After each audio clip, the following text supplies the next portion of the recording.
Next question आपकी screen के ऊपर ये रहा। क्वेश्चन को अच्छे से रीड करते हैं। ये क्वेश्चन नंबर 19 है। The following question 19 and 20 consist of two statements, assertion A and reason R. Answer this question selecting the appropriate option given below.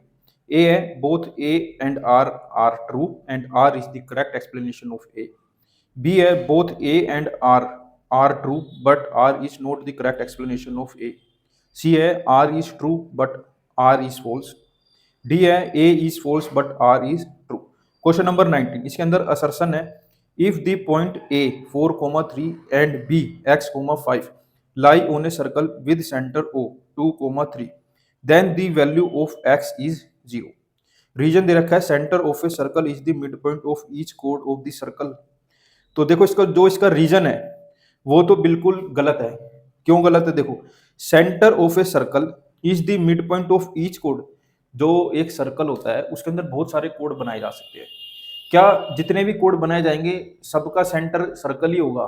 नहीं, कभी भी नहीं होगा। सिर्फ एक केस में होगा जब वो कोड लार्जेस्ट कोड होगी, जब वो कोड डायमीटर होगी, तब सेंटर मिड पॉइंट होगा, अदरवाइज कभी भी मिड पॉइंट नहीं होगा। तो रीजन तो इसका 100% गलत है, इसको कोई नहीं ठुकरा सकता।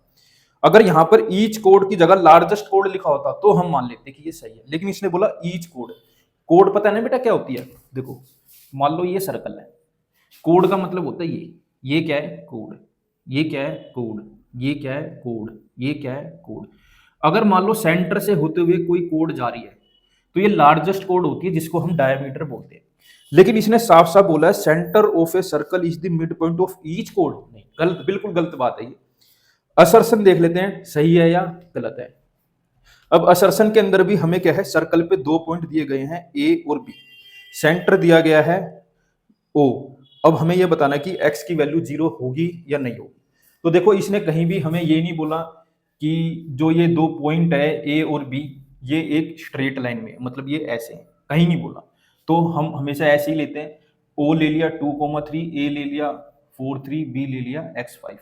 तो ये ओ ए और ओ बी है क्या बेटा? रेडियस है। क्या है? रेडियस। और हमें पता है ये बात अच्छे से कि जो सर्कल की रेडियस होती है वो क्या होती है? बराबर। तो मैंने क्या करा, इनका डिस्टेंस निकाला। तो डिस्टेंस फॉर्मूला लगाया x2 माइनस x1 की whole square plus y2 minus y1 की होल स्क्वायर। यहाँ भी ऐसे ही x2 माइनस x1 की whole square plus y2 minus y1 की होल स्क्वायर ओ ए। अब इसके अंदर देखो x1 क्या है, y1 क्या है, x2 क्या है और y2 क्या है, फॉर्मूले में पुट कर दो। यहाँ पर मैंने क्या करा, अंडर रूट से अंडर रूट को काट दिया। आप चाहे तो स्क्वायरिंग ऑन बोथ साइड भी कर सकते हैं। x2 क्या है 4 माइनस x1 क्या है 2, y2 क्या है 3 माइनस y1 क्या है 3, पुट कर लिया।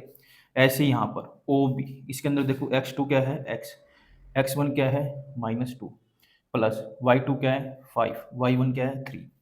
ठीक है, 4 माइनस 2 करूंगा तो 2 की स्क्वायर प्लस 3 में से 3 गई तो 0 की square is equal to x minus 2 की होल स्क्वायर प्लस 5 में से 3 गया तो 2 की स्क्वायर।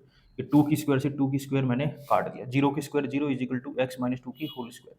तो 2 को इधर लाऊंगा तो 0 हो जाएगा, x माइनस 2 इक्वल टू 0। तो x की वैल्यू क्या आ गई यहाँ पर 2।